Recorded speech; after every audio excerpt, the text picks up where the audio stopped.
Alrighty, we're back in Studiopolis, and Studiopolis has some, well, we are in Studiopolis, we're not back in Studiopolis, but Studiopolis has 6 different rings in the stage.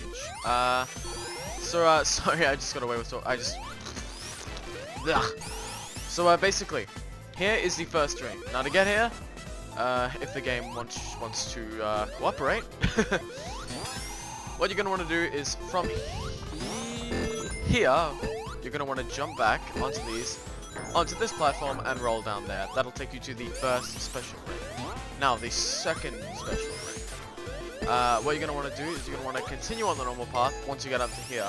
Then try and spin dash jump up, and then spin dash onto the like the little film board. What do you even call those? Anyway, spin dash around here, get to the top. You don't have to take this way, but this is the easiest way, and it kind of helps progression through this stage a little more. So, yeah, it's just the easiest way, avoiding all the gimmicks, hazards, etc.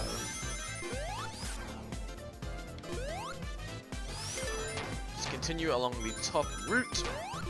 Again, you don't have to, but it's the primary way of getting there.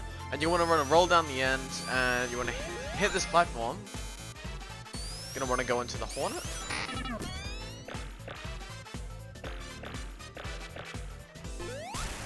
And you would have seen it right there. There is the second ring of Studiopolis.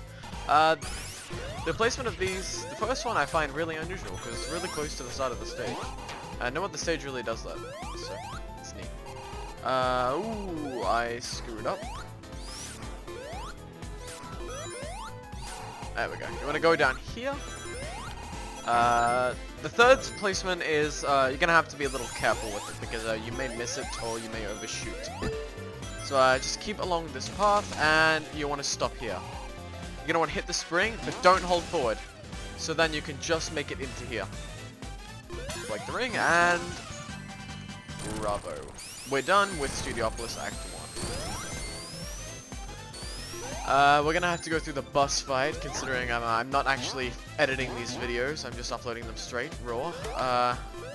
So we're gonna have to go through the boss fight. And while I'm at the boss fight, I might as well go through some interesting trivia or some stuff that make use of the time limit of this video, considering, again, I'm not really editing.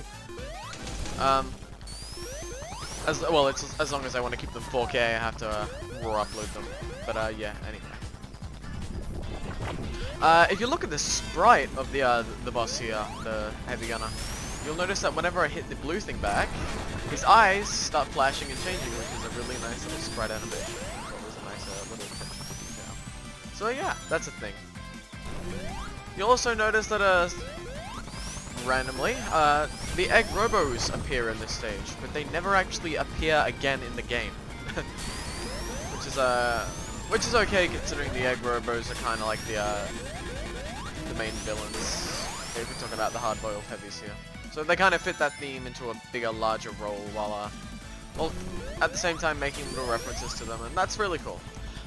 You'll also notice that Supersonic Sprite is based off the one in Sonic 2, like how Sonic Sprite in Mania is also based off the Sonic 2 sprite. So yeah, the inspiration was Sonic 2 here in terms of the sprites. Even with Knuckles' sprite, actually. In the original Sonic 3, Knuckles had more of a smirk to his face, but they completely removed that, and they gave him more of like a side-on-eye view, like they do with the Sonic 2 sprites, which is really cool, because they redesigned the Knuckles sprite, like with the Sonic 2 design in mind. I find that really cool. But I digress. Anyway, that was the boss. Not my favorite, but still, it gets very long and tedious, so that's my main problem with it. Sonic got through Act 1. Nice.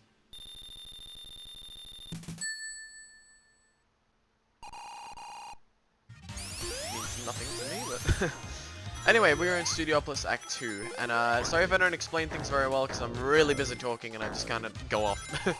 But anyway, what you're gonna want to do is you want to follow this path. Follow the top path over here.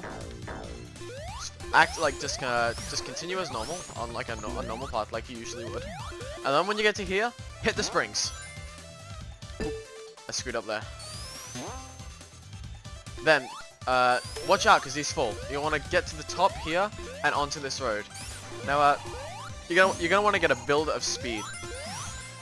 So what I suggest doing is beating this Badnik, getting a nice little spin dash here, making use of your momentum, and then it'll flip you forward and into the first special ring. Nice. Now, oh, whoopsie daisy. But ooh, this might require a little bit of backtracking actually.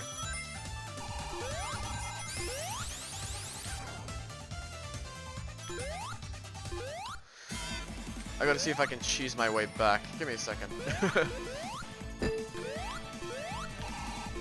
Okay, so we're back here. The problem with Studiopolis is Act 2 is it's very confusing level design wise because it tries to mesh multiple things. But anyway, you're gonna want to go down here to where these signs are, where it says lock on, and you're gonna want to go into here and into the little spiral thing right here. That way you'll go down into the tube, and presto, second ring. Now the third one is a piece of cake, for me at least. It's not very explicit, but like, you'll be hitting yourself in the head when you see it, trust me. This will take you up to the normal path, continue on the normal path, and it will take you to the, this section, the movie wheel. You're gonna want to go into the tube. It'll take you down. Now here is where things get really weird. You are supposed to jump from here up to here, up to here. Oh, screwed it up. You're supposed to jump from there to there to there, but you can also just get Tails to airlift you up there, so it's not that big of a deal. And then here is the third special ring. That is all 3 special rings in Studiopolis. Now you can continue on the main route to the boss fight or whatever you want to do, and yeah. So that was Studiopolis. Weird ring placement if you ask me, but Act 2s are fairly creative, which I like. Anyway, toodles. See you in Flying Battery. Oh god, Flying Battery.